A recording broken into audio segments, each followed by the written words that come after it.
আসসালামু আলাইকুম সুপ্রিয় দর্শক। দিন দিন ফাস্টফুড খাদ্যের প্রতি বড় থেকে ছোট সবার চাহিদা বেড়েই চলেছে।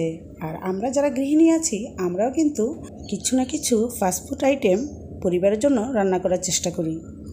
সো আজকে আমার রেসিপি সেই গৃহিণীদের জন্য যারা তাদের পরিবারের মানুষদেরকে বাহিরের ফাস্টফুড থেকে ঘরে বানিয়ে খাওয়াটা স্বাস্থ্যকর মনে করেন।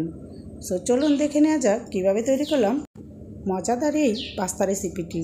সেই জন্য আমার লাগছে পাস্তা। আমি একটু লবণ দিয়ে পানিটাকে গরম করে নিচ্ছি আর দিয়ে দিচ্ছি সামান্য তেল। তেল দিলে কিন্তু পাস্তাগুলো একসাথে লেগে যাবে না।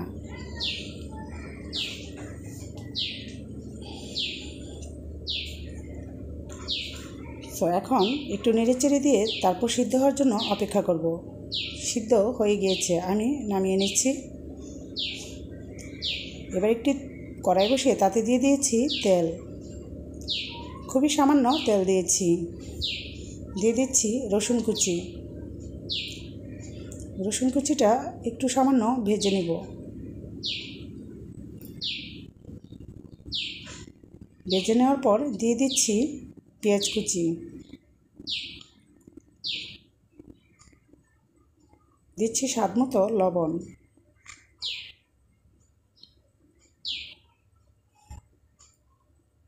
পেঁয়াজটা যখন দেখবেন যে হালকা ভাজা হয়েছে দিয়ে দিচ্ছি মাংস কুচি। এখানে আমি চিকেনের পিস ব্যবহার করেছি।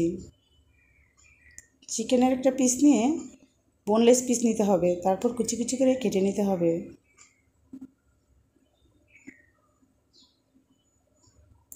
দিয়ে দিচ্ছি কাঁচামরিচ।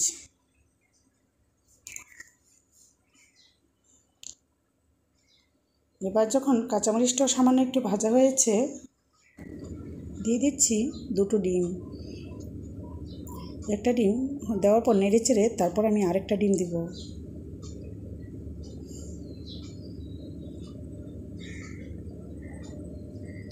এবার একটু সময় নিয়ে ডিমগুলো ভেজে নিচ্ছি।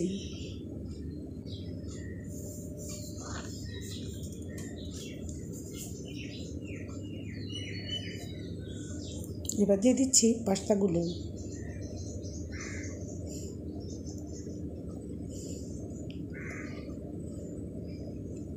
পাস্তাগুলো দিয়ে ভালো করে নেড়ে চেড়ে তারপর কিন্তু ভেজে নিতে হবে।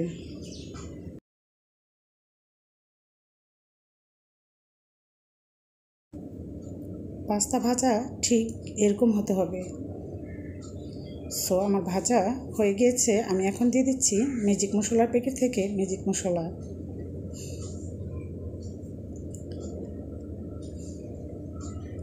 এবার আরেকটু ভালো করে নেড়ে চেড়ে তারপর মশলাটাকে মিশিয়ে নিচ্ছি।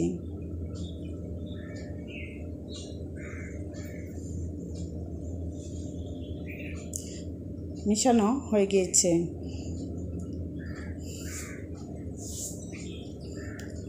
এখন আমি দিয়ে দিচ্ছি টমেটো সস।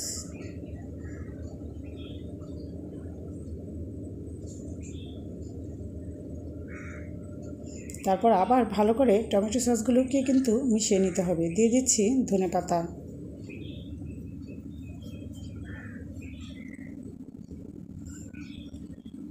যখন মিশানো হয়ে যাবে আমি কিন্তু উঠিয়ে নিব এখন। এবার পাস্তাটা উঠিয়ে আমি আরেকটি প্যান বসিয়ে দিয়েছি। প্যানের মধ্যে সামান্য তেল দিয়ে দিলাম। এবার দিয়ে দিচ্ছি রসুন কুচি। একটু ভাজা ভাজা করে নিতে হবে। রসুন কুচি ভাজা হওয়ার পর দিয়ে দিচ্ছি কিছু ময়দা দিয়ে এভাবে ভেজে নিতে হবে তেলের মধ্যে। ময়দাটা ভাজা হওয়ার পর দিয়ে দিচ্ছি দুধ।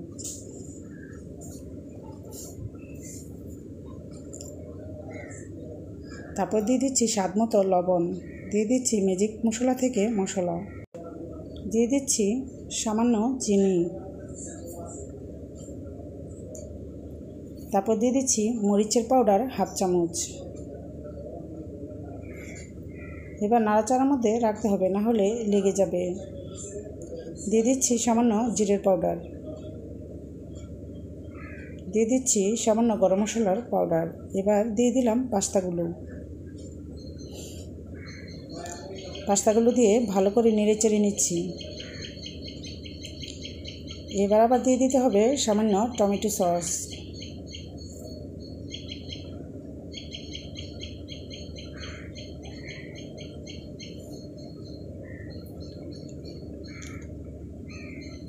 দিয়ে দিচ্ছি পাস্তা মশলা। এবার ভালো করে নেড়ে চেড়ে মিশিয়ে নিচ্ছি। হয়ে গেল আমার পাস্তা। সো ভিউয়ার্স, ভালো থাকবেন। আল্লাহ হাফেজ।